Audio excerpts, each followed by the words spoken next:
Hi. Whoa. Hey. Hey there. Alrighty. What's up? Whoa. Alright. Okay. Just rope it back. There's like a little Did you just piece get of. distracted by dust? I did. It's like. Again? It's like, bye, dust. Bye. It's just floated You away. doing some drugs? You on some drugs? Why, you got some?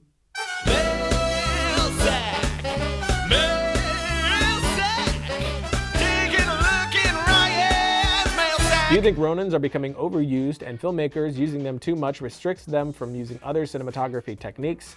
And then it essentially just looks like everyone's footage is the same. I'm noticing this primarily with music videos. No, I don't, not at all. I think it's the same thing as a Steadicam. They definitely have their own look, but Steadicams are used all the time. So are dollies. I think gimbals of any kind, not Ronins specifically, but Movies, Ronins, whatever it is, gimbals of any kind, definitely have their own look, and it's evolving how they're being used. But there are times where you're not 100% sure if it's a Steadicam or a gimbal, and even now they have Steadicam setups with gimbals to even smooth that out even more. I don't think it's the tool, I think it's the gimmicks that they use employing in that to make it happen, moving through windows, moving obviously through spaces. It's the same thing as a oneer.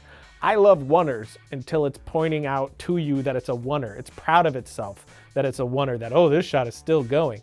Oneers are great when you had no idea, when you're like, wait a minute, I don't think they've cut yet. Great examples of that is with Steven Spielberg's works. He's been doing oneers since the very beginning, just holding on shots for a minute and a half long, but it works for the story and for the scene. So it's not an overuse of the tool, it's an overuse of gimmick. So stay away from gimmicks, just think about what you're trying to do for your story, what you're trying to accomplish, and don't fall into, hey, won't this be impressive? Be impressed by the content, the story, the experience, not the technique employed for it. Hey Ryan, is it possible to edit large files such as 4K or higher res footage in Premiere Pro at lower res for computers that can handle it, and then relink the original footage to render at the original resolution? I think it's called transcoding, but I'm not sure. Yeah, that's something that's done all the time. It's called using proxies. So the proxies is what you would be editing with. These are lower res files, say H.264 files, much smaller, maybe standard HD, but they're named the same thing and they're the exact same length of file as their 4K counterparts. And there are programs that'll do this for you when you're ingesting the footage into your computer. I believe Offload from Red Giant is one of them, where when you bring it in, you could tell it to bring in the regular files, but also make proxies for all these files that you can edit with, and select them all, and then in Premiere, relink or replace those footage, and then it should just work perfectly. Definitely test it out with whatever route you're gonna take with that to make sure everything works solid before you finish an entire project that way. Hey Rye, could I get a Anywhere! Seriously though, when coming up with ideas for films, shorts, etc., what's your process for choosing which idea to prioritize and work on first? I feel like I have a million ideas, but I don't know which to work on first. I end up spinning in circles, not working on anything. Thanks, bro. That struggle is so real, and I relate to it 100%. I always have a new idea, and I'm never sticking to just one, jumping from one to the other, because you kind of get discouraged that if you follow that idea, maybe it won't end up being good. Maybe at the end of that idea rainbow, you find nothing but poop. That's the worry.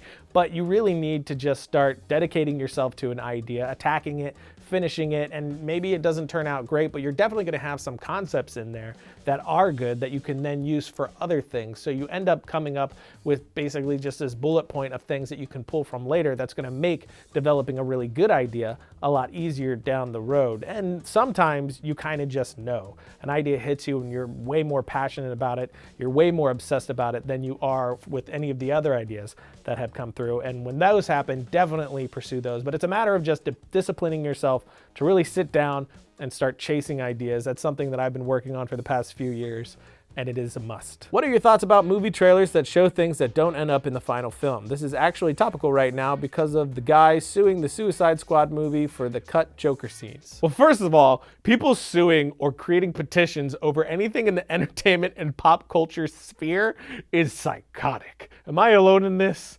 Is your life that, you need, get something, go dedicate your time to charity. Look at the news. There's a couple of things that are a little bit more important than DC comic book movies. What were we talking about? For me, it personally doesn't bother me at all. I just recognize that it's a part of the process. I mean, before they're finished with the final cut of the film, they're working on a trailer to get the hype train going so they can make their money back once the film comes out. And I mean, if you look at trailers from decades ago, it was happening even back then. It's just they're working on that film, they make the trailer, then as they keep refining the final cut of the film, or to get to the final cut of the film, things just hit the editing room floor. It happens. I can't think of a time that it ever bothered me during a film. It was only afterwards that I thought of, oh, hey, that shot was never in the movie. I wish it was more in the special features. They're starting to do it more and more, but I wish we'd get more deleted scenes from things like that.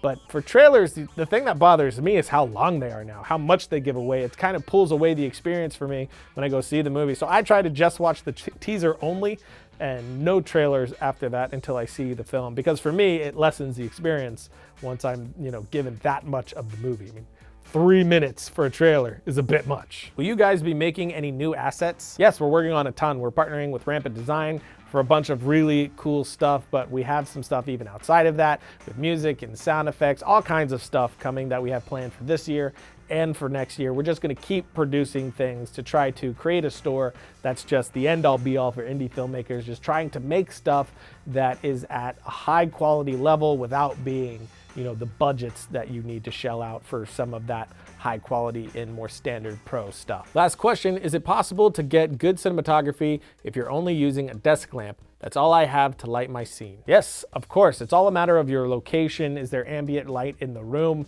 Does it fit the mood of the scene? Maybe this is a very moody, tense scene, a noirish sort of thing, a mystery. That would work very well. Also, shoot during the daytime near windows, use that light. But I've shot with practicals only a lot. I know a lot of cinematographers that really love when they can use available light only. So that's absolutely something that can be done. It's just a matter of utilizing every piece of available light you have. And I'm sure you have more than a desk lamp in whatever location you're having. If there's any lamp whatsoever, just bring that in and keep it off camera to help bring up the ambient light in the room. There's things like that that you can do to help piece everything together. But yes, that's absolutely possible.